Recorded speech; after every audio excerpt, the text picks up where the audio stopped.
आज online class की पहली क्लास है और शुरू करते हैं फिजिक्स भौतिकी।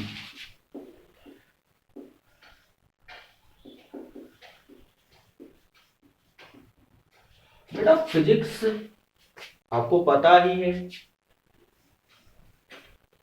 ये जो फिजिक्स है उसमें आपके पास दो बुक या उसके दो पार्ट और एक पेपर है। बेटा इसका जो फर्स्ट पार्ट है वो है इलेक्ट्रो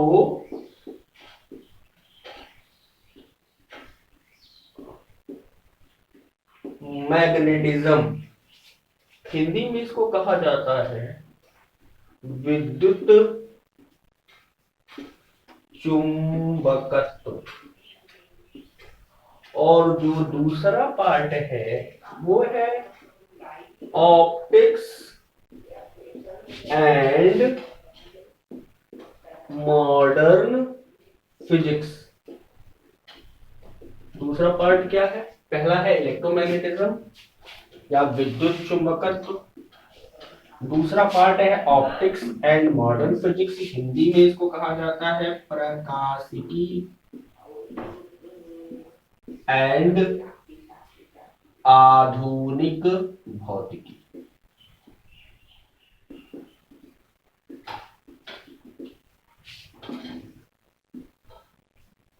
अब सुनो मेरी बात।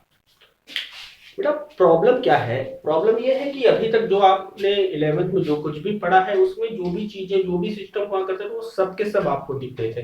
जैसे रोल करता हुआ रोलर, झूलता हुआ बंदर, पेड़ पे चढ़ता हुआ बंदर, ऑस्किलेशन करती हुई स्प्रिंग, ये तमाम चीजें आपको दिखाई देती थी। ये तमाम चीजें आपके सामने हुआ करती थी। लेकिन जहां जो की पॉइंट है, जैसे इलेक्ट्रोमैग्नेटिज्म का की पॉइंट है चार्ज। चार्ज किसी ने देखा नहीं है। ये लाइट इलेक्ट्रोमैग्नेटिक वेव है। तो इस 12th की फिजिक्स को समझने के लिए इमेजिनेशन इंपॉर्टेंट है। इमेजिनेशन का मतलब काल्पनिक क्षमता आपकी ज्यादा होनी चाहिए।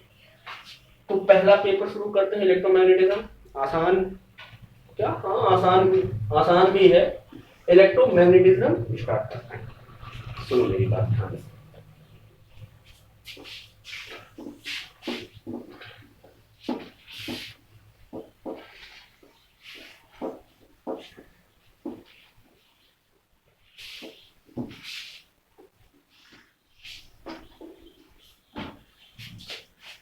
सबसे पहली बात इलेक्ट्रोमैग्नेटिज्म, हिंदी में विद्युत चुंबकत्व। सुनो मेरी बात ध्यान से। इलेक्ट्रोमैग्नेटिज्म विद्युत चुंबकत्व भौतिक विज्ञान की वह शाखा है जिसमें हम आवेशों का अध्ययन करते हैं। किसका अध्ययन करते हैं? आवेशों का अध्ययन करते हैं। चार्ज। फिर से मेरी बात सुनो। भौतिक विज्ञान की वह शाखा जिसमें हम आवेशों का अध्ययन करते हैं क्या कहलाता है? विद्युत चुंबकत्व कहलाता है। कोई दिक्कत? इसका मतलब इस पूरी किताब का जो आपका फर्स्ट पार्ट है उसका जो की पॉइंट है वो चार्ज है। चार्ज के बारे में जैसे ही चैप्टर पहला शुरू करूंगा वहां चीजें आपको एक्सप्लेन करना शुरू करूंगा बारी बारी से। इलेक्ट्रोमैग्नेटिज्म फिजिक्स की वो ब्रांच जिसमें हम चार्ज स्टडी करते हैं क्या कहलाती है? विद्युत चुंबकत्व कहलाती है। अब सुनो मेरी बात ध्यान से। बेटा इलेक्ट्रोमैग्नेटिज्म का जो पार्ट है वो जनरली 3 पार्ट में तोड़कर पढ़ना चाहिए। पढ़ना चाहिए मतलब क्यों मैं ऐसा कह रहा हूँ? मैं इसलिए ऐसा कह रहा हूँ क्योंकि इसे चिपकना नहीं है। चिपकने का मतलब ये है जब आप इसको 3 पार्ट में तोड़ोगे तो जनरल सा आइडिया मिल जाएगा कि आपको करना क्या क्या है। तो इलेक्ट्रोमैग्नेटिज्म को 3 पार्ट में तोड़कर पढ़ना चाहिए।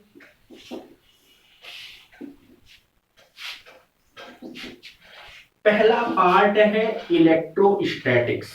इलेक्ट्रोस्टैटिक्स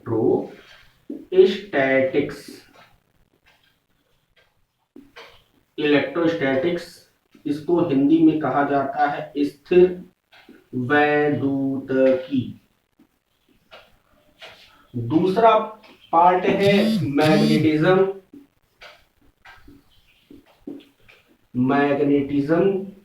और इलेक्ट्रोडायनेमिक्स। तीसरा पार्ट है, या इसको हिंदी में कहा जाता है चुंबकत्व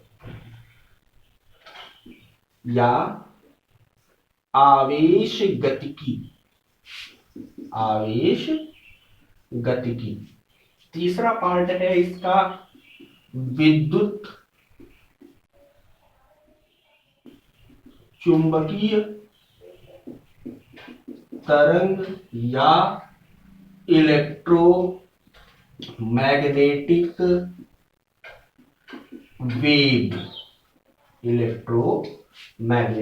वेव। फिजिक्स की वो ब्रांच जिसमें हम चार्ज का अध्ययन करते हैं क्या कहलाती है? विद्युत चुंबकत्व कहलाती है। विद्युत चुंबकत्व को 3 पार्ट में तोड़कर पढ़ना चाहिए। पहला है इलेक्ट्रोस्टैटिक्स, दूसरा है मैग्नेटिज्म या इलेक्ट्रोडायनेमिक्स, और तीसरा है विद्युत चुंबकीय तरंग या इलेक्ट्रोमैग्नेटिक वेव। अब सुनो मेरी बात ध्यान से। इलेक्ट्रोस्टैटिक्स, बेटा इलेक्ट्रो का मतलब होता है चार्ज और स्टैटिक्स का मतलब होता है रुका हुआ। मतलब क्या?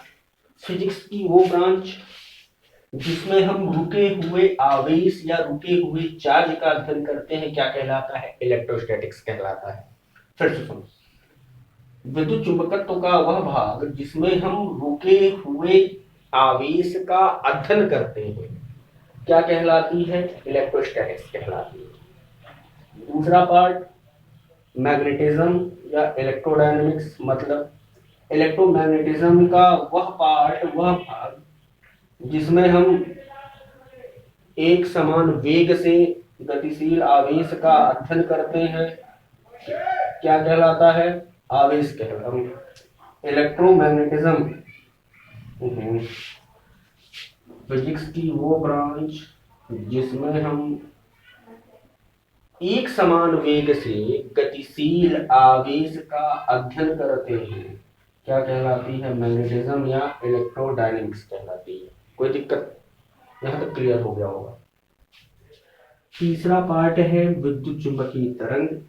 ये ब्रांच हम तब पढ़ते हैं, यह पार्ट हम तब पढ़ते हैं जब आवेश त्वरित होता है। क्या होता है? त्वरित होता है।